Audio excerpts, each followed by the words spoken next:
6h46, Europe 1 vous répond, Thomas Soto. Peut-on éviter qu'un terroriste fasse irruption dans un train armé jusqu'aux dents et y commette un massacre? C'est évidemment la question que l'on se pose et qui obsède les services de sécurité. Bonjour Christophe Naudin. Bonjour. Vous êtes criminologue spécialisé dans les questions de sécurité dans les transports. Il y a des millions de Français qui, dans les jours qui viennent, vont prendre le train pour rentrer de vacances. Il y a tous ceux qui prennent les transports régionaux pour aller travailler. Peut-on raisonnablement les rassurer? Je crois qu'il va falloir qu'on vive avec la menace, qu'on apprenne à vivre avec cette menace, parce qu'elle va durer dans le temps, et qu'il n'y a pas de solution miracle. Ça veut dire quoi? Ça veut dire qu'il n'y a rien à faire. L'ancien directeur de la DCRI, Bernard Squarcini, a dit les trains sont devenus notre point faible. Vous êtes d'accord avec ça? Oui, bien sûr. Ouais.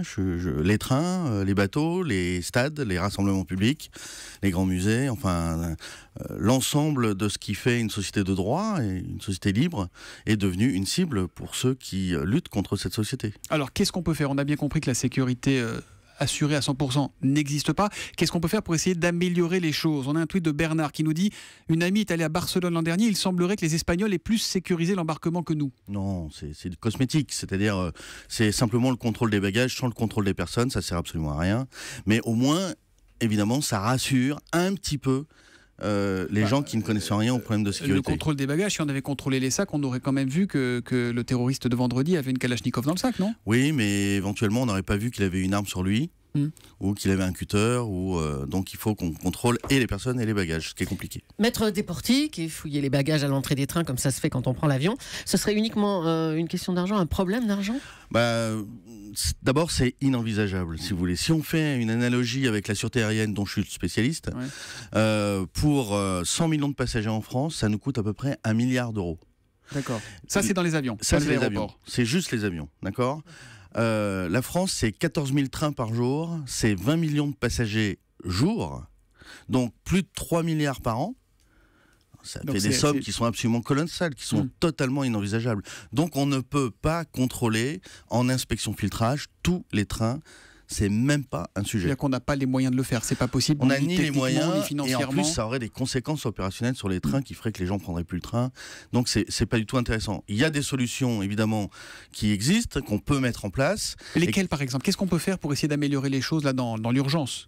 Alors dans l'urgence, et on y a déjà pensé, et c'est en chemin, mais c'est le contrôle automatisé biométrique en fait des passagers. C'est-à-dire que c'est le contrôle d'identité. C'est du contrôle d'identité en même temps que le contrôle du ticket. Ça existe déjà, on sait le faire, c'est facile, etc. Alors, on saura qui tire, mais on ne l'aura pas arrêté pour autant. Absolument. C'est-à-dire, ça va permettre la traçabilité et ça va permettre éventuellement des alertes qui vont être beaucoup plus efficaces qu'un standard téléphonique où n'importe qui va téléphoner pour dire n'importe quoi. Ça veut dire que typiquement, là, s'il y avait eu un contrôle, tout de suite, ça aurait sonné, il aurait dit attention, ce garçon est fiché? Par exemple, oui, si on dit les personnes fiches S sont immédiatement, on alerte immédiatement le chef de train, oui, là à ce moment-là, on peut mettre un dispositif en place et lancer un contrôle, si vous voulez. Donc, et ça, c'est pas extrêmement coûteux, c'est pas extrêmement difficile à mettre en place? C'est ni coûteux ni difficile, c'est simplement contraire au règlement européen et à quelques dispositions du groupe des 29, c'est-à-dire de la CNIL, si vous voulez, européenne. Mais évidemment, ça peut s'aménager politiquement et il faut qu'on l'aménage politiquement. Ça, c'est l'idée numéro 1.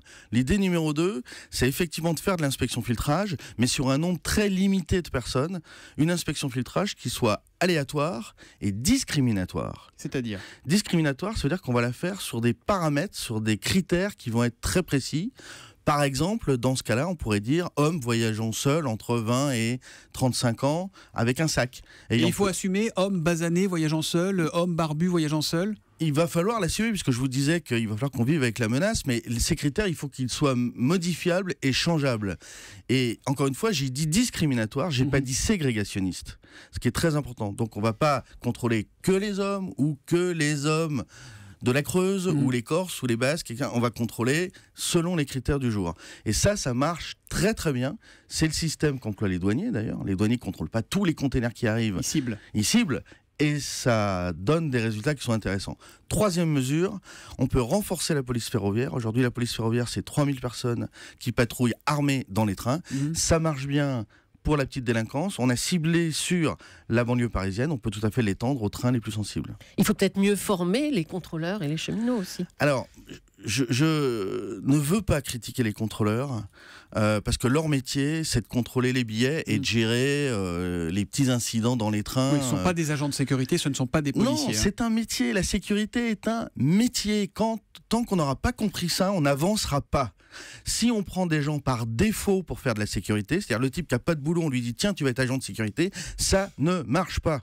C'est du cosmétique. C'est pas une affaire d'amateur. Hein. C'est pas une affaire d'amateur. On l'a vu dans le cas présent, les 3 Américains, ce sont des professionnels et c'est pour ça qu'ils ont réussi, d'une part, à repérer, d'autre part, à agir et 3, à neutraliser.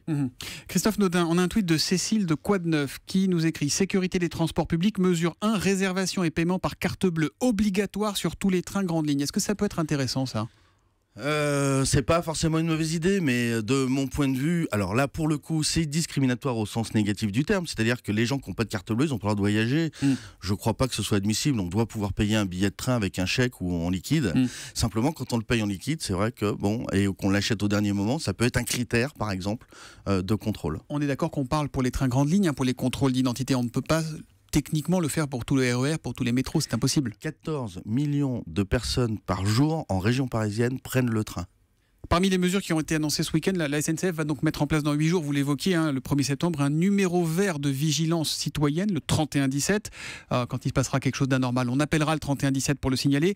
Sincèrement, est-ce que ça peut servir à quelque chose ? Rien du tout, c'est complètement bidon, c'est un effet de com'. Je comprends même pas que le président de la SNCF y croit. Je comprends même pas qu'on l'ait annoncé au niveau de l'État. Je veux dire, mettre des affiches en disant attention, il faut être vigilant, ou téléphoner à tel numéro. Et alors, on va téléphoner, on va dire voilà, il y a un terroriste dans le train, qu'est-ce que je fais ?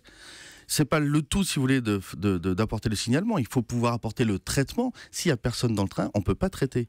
Donc, ce sont pas des vraies mesures. Les vraies mesures, c'est celles que j'ai évoquées avec vous. Est-ce que l'avion est devenu plus inaccessible pour les terroristes aujourd'hui ? Est-ce que les mesures mises en place, notamment depuis 2001, depuis les attentats du 11 septembre, ça marche, ça fonctionne ?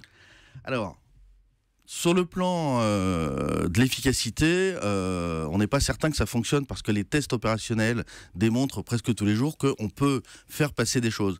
En revanche, ça a quand même un effet extrêmement positif au niveau de la dissuasion, puisque du coup, sachant que les mesures sont présentes et qu'elles existent, eh bien, ça freine les groupes criminels à tenter, si vous voulez, d'introduire des éléments interdits dans les avions.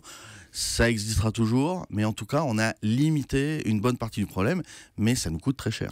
Ce qu'on retient ce matin de vos propos, Christophe Naudin, c'est que c'est compliqué, la bataille n'est pas gagnée loin de là, mais il y a quand même des mesures à prendre pour limiter les risques. Il y a des mesures à prendre pour limiter les risques, mais encore une fois, le plus grave, c'est nous allons devoir apprendre à vivre avec la menace, et ce, pendant quelques années. Et donc tous à être vigilants aussi, parce que c'est aussi ça qui peut empêcher les drames. On l'a vu. Merci Christophe Naudin d'être venu répondre en direct aux questions des auditeurs d'Europe 1.